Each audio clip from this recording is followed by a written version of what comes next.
Hello students, welcome to the another class. इसका जो last video lecture था उसमें हमने माइक्रो बॉडीज़ को डिस्कस किया था। तो अभी तक बेसिकली हमने सेल ऑर्गेनेलीज में सिंगल मेम्ब्रेन बाउंड ऑर्गेनेलीज को डिस्कस किया, that is endoplasmic reticulum, Golgi body, lysosome and micro bodies. From today we are starting the double membrane bound structures or you can say double membranous organelle। तो आज हम शुरू कर रहे हैं double membranous organelle. और ये जो ऑर्गेनेली होती है बेसिकली इसमें हम किसके बारे में पढ़ेंगे? We will study about mitochondria and chloroplast.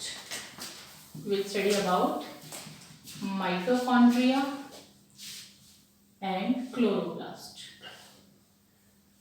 ये जो दोनों ऑर्गेनेली हैं we also call them as semi autonomous. इनको और क्या नाम दे देते हैं? Semi autonomous.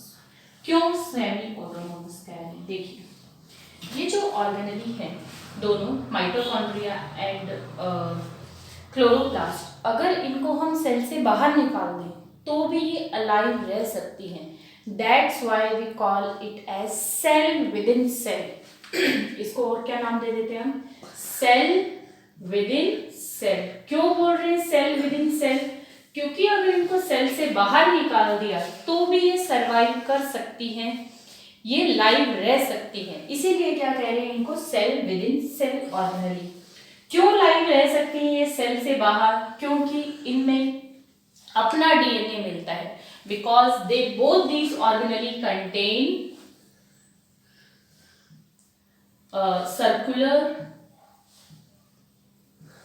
circular naked double stranded DNA. तो क्योंकि इन दोनों ऑर्गेनेलीज के अंदर अपना डीएनए मिलता है, circular naked double stranded DNA. ऐसा डीएनए और कहाँ पढ़ा था हमने? प्रोकैरियोट्स के अंदर। तो इनमें प्रोकैरियोट के जैसा अपना डीएनए मिलता है, इसीलिए इनको सेल से बाहर भी निकाल देते हैं। अब डीएनए है तो ये अपने प्रोटीन्स खुद बना लेती हैं, इनको सेल के ऊपर डिपेंड रहने की जरूरत नहीं पड़ती। इसीलिए अगर इनको सेल से बाहर निकाल दिया तो भी ये लाइव रह सकती है। अब इनमें डीएनए है तो इसीलिए they can synthesize their protein. ये अपने प्रोटीन्स बना सकती हैं। मोस्ट ऑफ द जो प्रोटीन्स इनको रिक्वायर्ड होते हैं वो ये सिंथेसाइज कर लेती हैं, except the proteins present in outer membrane. इनकी जो आउटर मेम्ब्रेन में जो प्रोटीन होते हैं उनको ये सिंथेसाइज नहीं कर सकती। उनके लिए इनको सेल के डीएनए पे या यू कैन से न्यूक्लियर डीएनए पे डिपेंड रहना पड़ता है। दैट्स व्हाई इसको ऑटोनॉमस, कंप्लीटली ऑटोनॉमस ना करके हम क्या कह रहे हैं? Semi autonomous. क्योंकि जो आउटर मेम्ब्रेन के प्रोटीन है उसके लिए इनको किसके ऊपर डिपेंड रहना पड़ता है? For that they depend on nuclear DNA. उसके लिए इनको न्यूक्लियस के डीएनए पे डिपेंड रहना पड़ता है। आउटर मेम्ब्रेन के जो प्रोटीन है वो इसके कहाँ बनेंगे? न्यूक्लियस के डीएनए से ही सिंथेसाइज होते हैं। तो इसीलिए इनको क्या कह दिया हम? Semi autonomous. तो very very important, semi autonomous कौन सी ऑर्गेनेली है और इनको सेमी ऑटोनॉमस क्यों बोलते हैं? That is very important. चलिए अब हम डिस्कस करते हैं। ये तो बेसिक दोनों के बारे में लिखा हमने, क्लोरोप्लास्ट और माइटोकॉन्ड्रिया के बारे में। पहले हम माइटोकॉन्ड्रिया को स्टडी करते हैं, then we will study about chloroplast. तो फर्स्ट हम स्टडी कर रहे हैं about mitochondria. Mitochondria it was discovered by, सबसे पहले इसको किसने ऑब्जर्व किया था? किसने डिस्कवर किया था? इट वाज ऑब्जर्व्ड बाय और discovered by Kolliker. Very important, किसने डिस्कवर किया था? Kolliker. Name was given by C Benda. Mitochondria नाम किसने दिया था? सी बेंडा ने इनको नाम दिया था, दैट इज माइटोकॉन्ड्रिया। अगर हम बात करें मैक्सिमम माइटोकॉन्ड्रिया कहाँ प्रेजेंट होगी, आगे इसी लेक्चर में हम आगे देखेंगे। माइटोकॉन्ड्रिया का मेन काम होता है एनर्जी प्रोडक्शन। तो जहां एनर्जी की ज्यादा रिक्वायरमेंट होगी वहीं पे माइटोकॉन्ड्रिया ज्यादा नंबर में होगी। तो सबसे ज्यादा एनर्जी की रिक्वायरमेंट कहाँ होती है? जो बर्ड्स फ्लाई करते हैं, इसीलिए इनका मैक्सिमम नंबर कहाँ प्रेजेंट होगा, maximum number present in flight muscles of bird. Maximum number में कहाँ मिलेंगी, flight muscles of bird. Every point is a question, her point पे इसमें क्वेश्चन आता है। नेक्स्ट अगर ह्यूमंस की बात करें तो ह्यूमंस में ज्यादा नंबर किसमें प्रेजेंट होता है इनका, इन दी कार्डियक मसल्स। ह्यूमंस में मोर अमाउंट में माइटोकॉन्ड्रिया कहाँ मिलती है, इन दी कार्डियक मसल्स। और अभी तक जो हमने ऑर्गेनेली डिस्कस की हैं या आगे भी हम जो ऑर्गेनेली डिस्कस करेंगे उसमें सेल में सबसे लार्जेस्ट ऑर्गेनेली कौन सी होती है, माइटोकॉन्ड्रिया। तो लार्जेस्ट ऑर्गेनेली ऑफ सेल या एनिमल सेल। अगर क्वेश्चन आता है लार्जेस्ट ऑर्गेनेली सेल पूछा जाता है तो भी mitochondria, largest organelle in animal cell तो भी आंसर क्या जाएगा, माइटोकॉन्ड्रिया। चलिए अब इसका स्ट्रक्चर हम डिस्कस करते हैं कि माइटोकॉन्ड्रिया का स्ट्रक्चर कैसा होता है। डबल मेम्ब्रेनस है, अभी किया हमने, तो दो मेम्ब्रेन प्रेजेंट होंगे।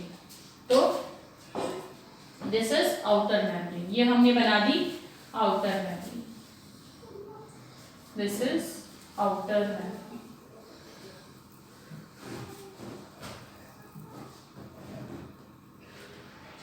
जो इसकी इनर मेम्ब्रेन होती है वो इस तरह से फोल्डेड होती है, उसमें फिंगर लाइक फोल्ड्स प्रेजेंट होते हैं।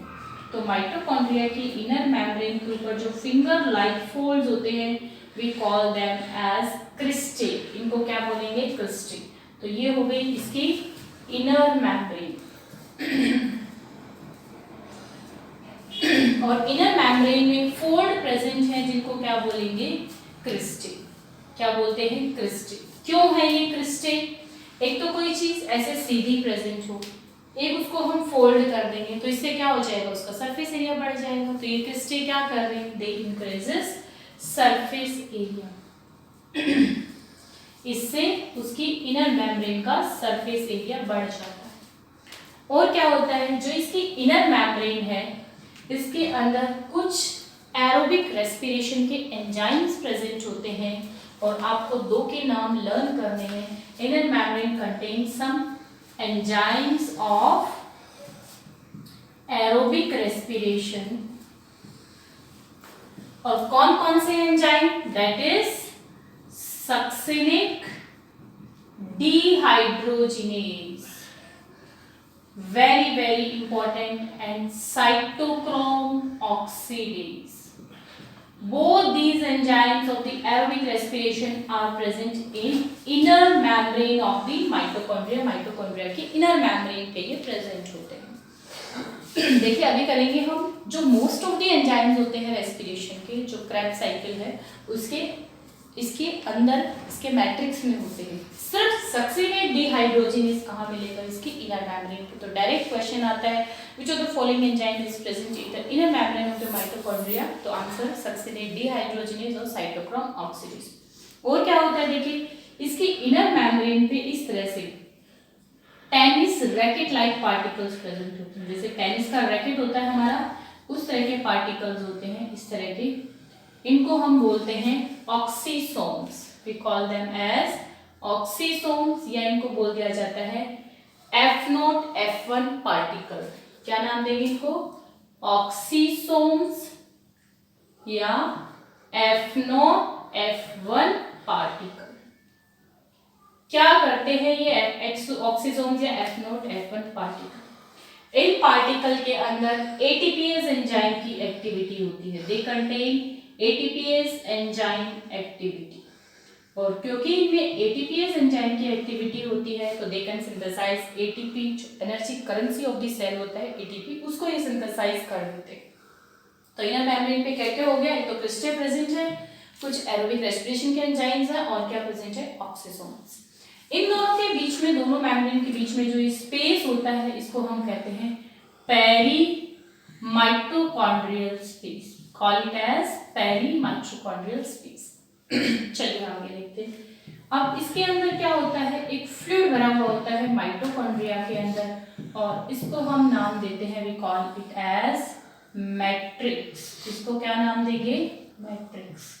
मैट्रिक्स में क्या होगा, मैट्रिक्स में एक तो अभी क्या हमने सेमी ऑटोनोमस है क्योंकि इसके अंदर क्या होगा, एक तो डीएनए प्रेजेंट है, तो मैट्रिक्स में क्या प्रेजेंट है, एक तो डीएनए प्रेजेंट है।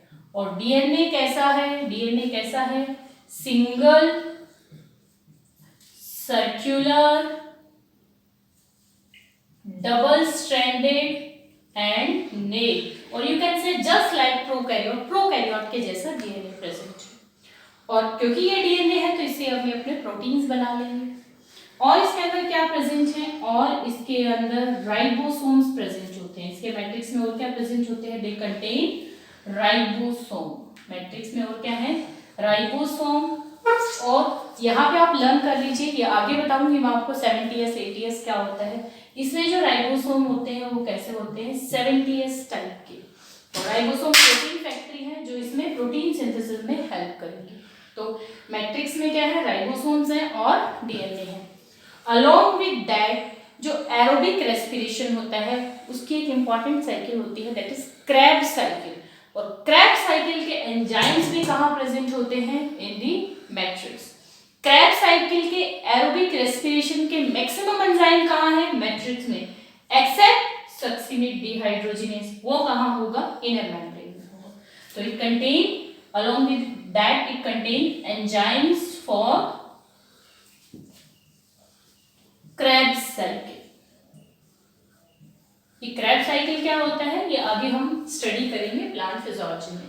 तो इसके साथ इसमें क्या प्रेजेंट है, Krebs cycle के एंजाइम्स प्रेजेंट है। एक और चीज, इसकी जो आउटर मेम्ब्रेन है ये यहाँ स्किप हो गई, इसके अंदर कुछ प्रोटीन्स होते हैं जो ट्रांसपोर्ट में हेल्प करते हैं, उनको हम बोलते हैं एक्वापोरिन्स। तो आउटर मेम्ब्रेन के अंदर स्पेशल प्रोटीन्स होते हैं, we call them as aquaporins.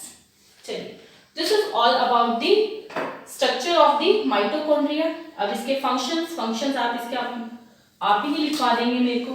Functions क्या होंगे माइटोकॉन्ड्रिया के, क्या फंक्शंस होंगे, एक, it is the site for aerobic respiration. भाई एरोबिक रेस्पिरेशन के एंजाइम है तो उसकी साइट कहाँ पे होगी, एरोबिक रेस्पिरेशन, माइटोकॉन्ड्रिया के मैट्रिक्स में। तो it is the site for aerobic respiration. Aerobic respiration कहाँ होगी, माइटोकॉन्ड्रिया के अंदर होगी। और ये एटीपीएस एक्टिविटी है इसके ऑक्सीसोम्स में, तो दे कैन सिंथेसाइज एटीपी। ये क्या सिंथेसाइज करेंगे, एटीपी। और क्योंकि ये एटीपी सिंथेसाइज करते हैं तो very very important, these are also known as power house of the cell. क्योंकि घर में जहां से बिजली आती है उसको हम क्या कहते हैं, पावर हाउस। तो ये सेल को एनर्जी दे रही है, एटीपी दे रही है, एनर्जी करेंसी दे रही है, तो इसीलिए इसको क्या बोल दिया, power house of the cell. Next ribosome है तो लिटिल अमाउंट में प्रोटीन सिंथेसिस भी ये कर लेंगे।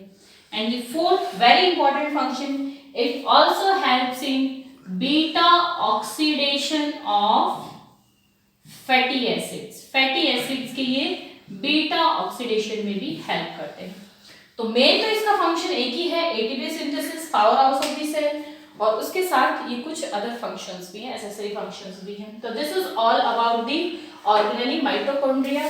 इसके डिस्कवरी से लेके स्ट्रक्चर फंक्शन पे बड़े इंपॉर्टेंट क्वेश्चंस आते हैं। इस जो हमारा नेक्स्ट वीडियो लेक्चर होगा, in that we will discuss the next double membranous organelle, that is chloroplast. Till then आप इसको अच्छे से रीड कीजिए।